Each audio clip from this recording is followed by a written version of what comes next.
চুনারুঘাটে কাপড় ব্যবসায়ীকে কুপিয়ে হত্যা। চুনারুঘাট উপজেলায় আব্দুল হাই নামে এক কাপড় ব্যবসায়ীকে কুপিয়ে হত্যা করেছে দুর্বৃত্তরা। শনিবার 19 এপ্রিল দুপুর 1টার দিকে চুনারুঘাট উপজেলার গাজীপুর ইউনিয়নের ডুলনা গ্রামে এ ঘটনা ঘটে।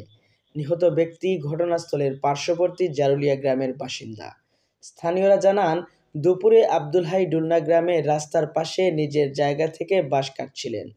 এ সময় কয়েকজন নারী পুরুষ এগিয়ে এসে ধারালো অস্ত্র দিয়ে তাকে এলোপাতাড়ি কোপাতে থাকেন।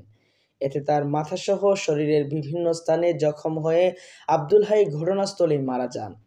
হত্যার খবর পেয়ে দুপুর 2টার দিকে চুনারুঘাট থানার ভারপ্রাপ্ত কর্মকর্তা মোহাম্মদ নূর আলম সহ পুলিশ সদস্যরা ঘটনাস্থলে পৌঁছান।